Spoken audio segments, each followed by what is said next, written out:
क्या आप जानते हैं मुद्रा यानी कि मनी किसे कहते हैं? आप जो डेली कुछ ना कुछ खरीदते हैं, बदले में पैसे देते हैं, दुकानदार पैसे लेके आपको सामान दे देता है, तो यानी कि जो भी चीज़ आप किसी भी वस्तु को खरीदने के लिए या बेचने के लिए प्रयोग करते हैं, जो माध्यम का प्रयोग करते हैं, जैसे आपके पास सिक्के होते हैं, जैसे आपके पास नोट होते हैं, ये सब चीज़ें क्या होता है, मुद्रा कहते हैं, लोग मनी कहते हैं कि पैसा। तो आज हमको ये पढ़ना है कि इस पैसे का अर्थ क्या है, इसकी डेफिनेशन क्या है, एग्जैक्ट मीनिंग क्या है, क्योंकि हमें पता होना चाहिए मुद्रा को आखिर मुद्रा ही क्यों कहते हैं, इसको मनी क्यों कहते हैं, ऐसे कौन सा इसके अर्थ है, किस तरह के इसकी अर्थ है, किस तरह की परिभाषाएं हैं, क्योंकि हमें इसके बारे में जानना है अगर हम एक इकोनॉमिक के स्टूडेंट हैं तो आज हम इसी के बारे में बात करेंगे। मेरे चैनल को देखिएगा, चैनल को सब्सक्राइब नहीं किया है तो चैनल को सब्सक्राइब कीजिए और बेल आइकन को दबाइए, ज़्यादा से ज़्यादा अपने दोस्तों के बीच में शेयर कीजिए, क्योंकि इकोनॉमिक्स के सारे इंपॉर्टेंट वीडियोस टॉपिक्स मेरे चैनल पे आपको लगातार मिलते रहेंगे। तो चलिए हम बात करते हैं मुद्रा क्या है, व्हाट इज मनी। सबसे पहले मुद्रा की अर्थ की अगर बात करें, मुद्रा क्या है, विनिमय का एक साधन है, एक ऐसा साधन जिसके माध्यम से हम वस्तुओं को खरीदते हैं एवं वस्तुओं को बेचते हैं, और एक ऐसा साधन है जो कि आम जनता के द्वारा सार्वजनिक रूप से या फिर स्वतंत्र रूप से स्वीकार किया जाता है, सरकार के द्वारा उसकी पूर्ण वैधानिकता घोषित की जाती है, और ये जो है एज ए भविष्य के रूप में स्थायी होता है। इसको हम संचय करके भी रख सकते हैं, इसको ऐसे माध्यम को मुद्रा कहते हैं। तो इसके अर्थ को हम समझते हैं, मुद्रा एक ऐसी वस्तु है जिसे विस्तृत रूप से विनिमय के माध्यम, मूल्य के मापक और मूल्य के संचय के साधन के रूप में स्वतंत्र एवं सामान्य रूप से स्वीकार किया जाता है। यहाँ पर तीन बातें आ रही हैं। सबसे पहले विनिमय का माध्यम। विनिमय का माध्यम का मतलब होता है वस्तुओं को खरीदना एवं बेचना, एक ऐसा माध्यम जिसके द्वारा हम वस्तुओं को खरीद भी सकते हैं और बेच भी सकते हैं। मान लीजिए मुद्रा नहीं है, तब आप क्या करेंगे?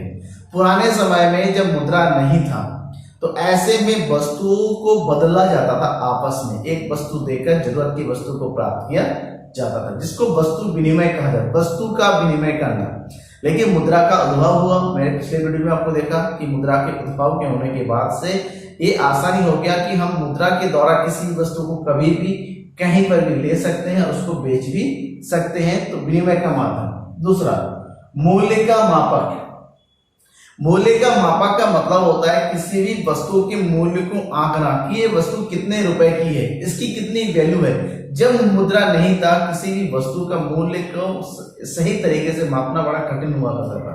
कि अगर मान लीजिए चावल के बदले में दाल लेना है, तो दाल के बदले में कितना चावल दिया जाए या चावल के बदले में कितना दाल दिया जाए, एग्जैक्ट क्वांटिटी का पता नहीं है। लेकिन आज के समय में जब मुद्रा है, हमें हर चीज का मूल्य फिक्स है, जैसे दाल 100 रुपए किलो है, चावल 20 रुपए किलो है, तो इस तरीके से हम जितना उसकी वैल्यू है उसको रूप में उसकी मुद्रा को दे देते हैं। तो मुद्रा के द्वारा ही वस्तु के मूल्य जो है एग्जैक्ट मापक हो पाया है।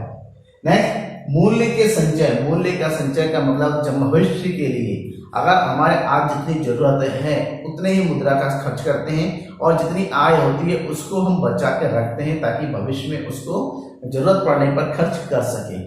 इस प्रकार से मुद्रा एक ऐसी वस्तु है जो कि विनिमय का माध्यम होता है, मूल्य का मापक होता है, और साथ ही साथ मूल्य का संचय भी करता है। तो इस प्रकार से अलग अलग मुद्रा की बहुत सारे इसकी कार्य होते हैं। इसकी विशेषताओं के आधार पर अलग अलग अर्थशास्त्रियों ने, अलग अलग विद्वानों ने मुद्रा की बहुत सारी परिभाषाएं दी हैं। उन्हीं में से कुछ बहुत ज्यादा इंपॉर्टेंट परिभाषाओं को मैं आपको बताने वाला हूं, जिसमें सबसे पहला है मुद्रा वह है जो मूल्य मापक और भुगतान का साधन है। इस परिभाषा को देने वाले हैं मिस्टर कोलबोर्न। कोलबोर्न ने क्या कहा है कि मुद्रा एक ऐसी वस्तु है जो किसी वस्तु के मूल्य को माप सके, मूल्य मापक हो, और भुगतान का साधन है कि मतलब जिसको खरीदते हैं बदले में पैसा दे देते हैं, ऐसी वस्तु को हम जो है मुद्रा कहते हैं। दूसरी परिभाषा हार्टले विदर्स ने कहा है कि मुद्रा वह है जो मुद्रा का कार्य करे। मुद्रा वह है जो मुद्रा का कार्य करे। और मुद्रा का कार्य क्या क्या होता है? मुद्रा का पहला सबसे मेन कार्य होता है वस्तु का विनिमय करना, यानी कि ऐसी माध्यम के रूप में कार्य करना जिससे वस्तु को खरीद सके एवं बेच सके। और दूसरा कार्य है मूल्य का मापक, जिससे हर वस्तु के मूल्य को माप सके, यानी कि ऐसी वस्तु जो सार्वजनिक रूप से मुद्रा का कार्य करती हो उसे हम मुद्रा कहते हैं। ये हार्डली फिगर से, फॉर एग्जांपल हमारे देश में रुपए है, पूरे देश में कहीं पर भी आप रुपए को लेके जाए, चाहे 2000 रुपए का नोट है, 500 रुपए का हो, 50 रुपए का, 100, कहीं पर भी ले सके, उसके माध्यम से हम वस्तुओं को खरीद सकते हैं, बेच सकते हैं। तो इससे मुद्रा का, क्योंकि वो मुद्रा का वैसी वस्तु है, कागज का नोट जो मुद्रा का कार्य करती है, उसे हम मुद्रा कहेंगे। उसके बाद प्रोफेसर नैप विद्वान थे बहुत बड़े, तो उन्होंने कहा है कि कोई भी वस्तु जो राज्य द्वारा मुद्रा घोषित किया है इसको वैधानिक परिभाषा कहते हैं, यानी कि राज्य द्वारा मुद्रा घोषित कर दी जाती है, मुद्रा कहलाती है। ऐसी वस्तु जो राज्य की सरकार के द्वारा, केंद्र सरकार के द्वारा जो सत्ता में होता है उसके द्वारा उस मुद्रा को जो है वैधानिकता प्रदान की कानूनी मान्यता दिया जाता है, उसे मुद्रा कहते हैं। जिसे भारत में रुपीस को भारत सरकार के द्वारा मान्यता दिया गया है उसे हम मुद्रा कहेंगे। अब जो सबसे इंपॉर्टेंट परिभाषा दिया गया है वो है प्रोफेसर मार्शल के द्वारा। प्रोफेसर मार्शल ने बड़ा विस्तृत और बहुत ही बड़ा इंपॉर्टेंट जो परिभाषा उन्होंने कहा है, मुद्रा में सभी वस्तुएं शामिल है। ऐसी सभी वस्तुएं मुद्रा के रूप में शामिल होती है जो किसी विशेष समय अथवा स्थान पर बिना किसी प्रकार के संदेह एवं विशेष जांच के वस्तुओं व सेवाओं को खरीदने तथा व्यय करने के साधन के रूप में सामान्यतः स्वीकार की जाती है।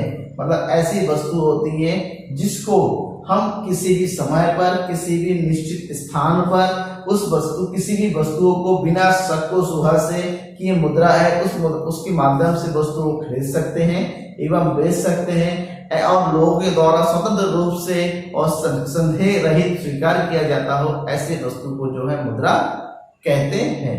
जैसे 50 रुपए का नोट है, 100 रुपए का नोट है, जितने भी सिक्के ऑल ओवर इंडिया में कहीं पर भी जाते हैं, फिर से मैं बता रहा हूँ, उसको स्वीकार किया जाता है। तो ऐसी वस्तु को हम मुद्रा के रूप में मानते हैं, उसे ही मुद्रा कहा जाता है।